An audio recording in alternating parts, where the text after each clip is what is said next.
de presse du collectif des avocats de Patana Simbé et ses co-détenus. Déclaration liminaire. Il n'est un secret pour personne que suite à sa saisine, le groupe de travail sur la détention arbitraire a, lors de sa 71e session tenue du 17 au 21 novembre 2014 à Genève, suivant avis numéro 45/2014, adopté le 19 novembre 2014, demandé au gouvernement de la République togolaise de procéder sans attendre à la libération de M. Patana Simbé, Oubakiti Seydou et Sol Nasimbe, Abi Ati, Soudou Tingulu, Kokucha Dontema et Foué Sassouri Sassou. Cet avis fait suite au regrettable et déplorable constat fait par le même groupe de travail que leur privation de liberté est des plus arbitraires et constitue incontestablement une violation des droits et libertés proclamées par les articles 9, 10 et 11 de la Déclaration universelle des droits de l'homme du 10 décembre 1948, ainsi que par les articles 9 et 14 du Pacte international relatif aux droits civils et politiques du 16 décembre 1966. Justifiant son avis, qui était plus que prévisible, le groupe de travail sur la détention arbitraire des Nations Unies a pu noter que le gouvernement togolais n'a guère apporté des réponses spécifiques aux allégations incluant celles relatives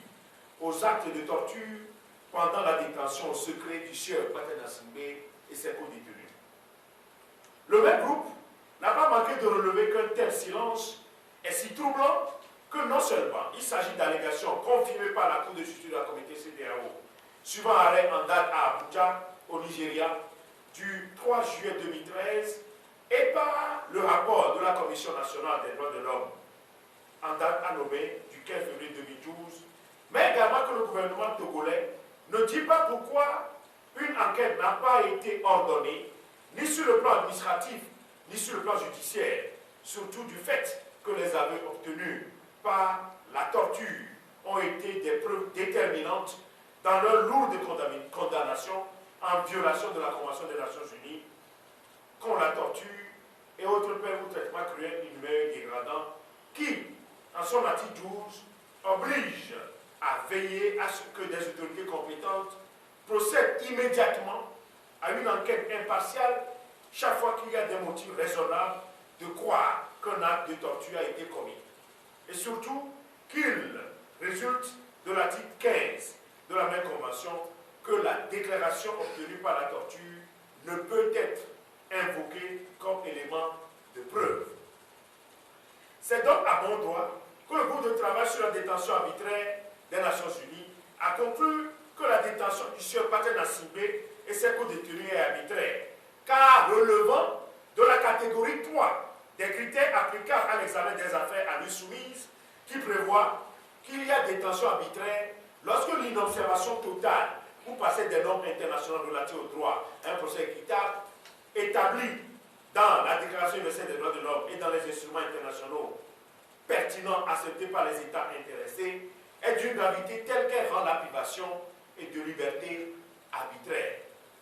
C'est un constat écœurant que, nonobstant la transmission de cet avis du groupe de travail des Nations Unies sur la détention arbitraire, qui brille par sa clarté au gouvernement togolais depuis décembre 2014, les sieurs Patana Simbé, Oubakiti Seydou et Sol Nasimbe, Abi Ati, Soudou Tingulu, Kokucha Dontema et Efoué Sassouri Sassou croupissent toujours en détention. Même les lettres, en datant le du 9 janvier 2015, que nous avons, en notre qualité de conseil adressé à certaines autorités de notre pays, entre autres le garde des Sceaux, ministre de la Justice, chargé des relations avec les institutions de la République, le ministre des droits de l'homme, de la consolidation de la démocratie, chargé de la mise en œuvre des recommandations de la CVJR, monsieur le procureur général après la cour d'appel de Lomé, au fait de voir ordonner leur mise en liberté immédiate, n'ont pas fait entendre raison au gouvernement togolais. À ce sujet, il convient de relever, au terme d'une correspondance en réponse du ministre des Droits de l'Homme, de la consolidation de la démocratie, chargé de la mise en œuvre des recommandations de la CVJR, que le gouvernement togolais accorde une attention particulière à notre requête et qu'elle fera l'objet d'une étude approfondie. À ce jour, nos clients sont toujours en détention sans base légale. Pourtant, le groupe de travail des Nations Unies sur la détention arbitraire a, dans une démarche illuminée, pris soin de rappeler au gouvernement togolais que le Conseil des droits de l'homme de l'Organisation des Nations Unies a demandé à tous les États de coopérer avec lui, de tenir compte de ses avis et de prendre les mesures appropriées pour remédier à la situation des personnes privées de leur liberté. Pourquoi la République togolaise balaie-t-elle de revers de main le sage et édifiant avis du groupe de travail des Nations Unies sur la détention arbitraire? Pourquoi le gouvernement togolais manifeste autant de réticence à se conformer à un avis du groupe de travail sur la détention arbitraire de l'Organisation des Nations Unies, à laquelle notre chère patrie a pourtant librement adhéré depuis le 20 septembre 1960, soit plus de 5 décennies? Tu portes à croire que le gouvernement togolais défie l'autorité onusienne. Même si le sieur Patrick Nassimbe a jeté son dévolu sur une médiation, il n'en demeure pas moins vrai que l'avis du groupe de travail sur la détention arbitraire doit être respecté en mettant immédiatement, purement et simplement nos clients en liberté. Il faut rappeler que ce n'est pas le sieur Patrick Nassimbe seul qui copie à ce jour en prison. Il y a bien d'autres qui ont émis le vœu que les avocats œuvrent pour obtenir leur libération si les résultats du comité des sages conduit par Madame le chef canton de Pia tardent à venir. Nos clients ne peuvent continuer par souffrir des désiderata des autorités togolaises. Il est temps que le gouvernement togolais emprunte le sentier de la justice et du respect des instances internationales. Nous tenons à faire observer qu'est fausse la prétention répandue des autorités togolaises, selon laquelle le défaut de mise en liberté de nos chers clients à ce jour est dû aux procédures que nous multiplions dans le cadre de cette affaire. Bien au contraire, les procédures en cours n'ont d'autre but que de mettre en néant la réticence nourrie du gouvernement togolais à libérer nos chers clients qui ont été à tort condamnés et mis en détention. Il n'est pas superfétatoire de rappeler que beaucoup s'en prennent aux avocats qui interviennent dans les dossiers sensibles en arguant qu'ils multiplient à loisir les procédures dans les 10 dossiers. Cette façon de concevoir les choses nous interpelle et nous voulons savoir si, dans une affaire donnée, nous devons défendre nos clients ou pas, si nous devons les assister ou pas. Nous voulons relever que si nous entendons construire un véritable état de droit, cela doit partir de comment nous, avocats, nous ne devons pas être critiqués pour avoir engagé des procédures pour la défense des intérêts de nos clients. Si nous devons construire une véritable démocratie,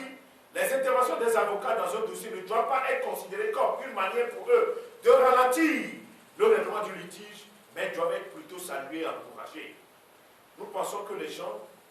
doivent nous laisser travailler et défendre nos clients, quelle que soit la teneur de l'affaire, car on peut être libre aujourd'hui et être prisonnier demain.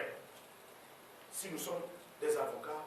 nous le sommes pour tout un chacun d'entre nous. Et même ceux qui aujourd'hui sont en train de nous gouverner peuvent se retrouver dans la même situation de nos clients aujourd'hui. Soit nous sommes des avocats, soit nous ne le sommes pas. Il faut rappeler que ce n'est pas l'action des avocats dans leur rôle que la Cour de justice de la communauté CEDEAO a été saisie et qu'elle a décidé que le procès ayant conduit à la condamnation du sieur Patrick Nassimbe et ses co-détenus a été inéquitable, ce qui devrait aboutir normalement à leur libération depuis le 3 juillet 2013. Par ailleurs, c'est toujours sur l'initiative des avocats que le groupe du travail sur la détention arbitraire des Nations Unies a rendu l'avis expressément demandant au gouvernement togolais de libérer sans attendre le sieur Patrick Nassimbe et ses co-détenus. C'est pourquoi nous exigeons avec fermeté et insistance du gouvernement togolais de mettre immédiatement, purement et simplement en liberté, les sieurs Patrick Nassimbe, Boubakiti Seydou et Son Nassimbe, Abi Ati, Sundu Timbilou, Kokucha Dontema et Efoué Sassou, conformément à l'avis du groupe de du travail sur la détention arbitraire de l'Organisation des Nations Unies. Pour finir,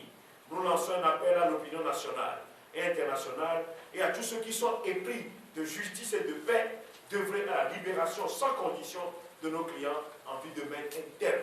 à cette détention arbitraire qui n'a que trop duré. Nous vous remercions. On signé Maître Zeus Attar Messan à Javon, Maître Acho Kokou Darus, Maître Raphaël Pandé à Carré, Maître Gilles Benoît Conseil à Fambidi.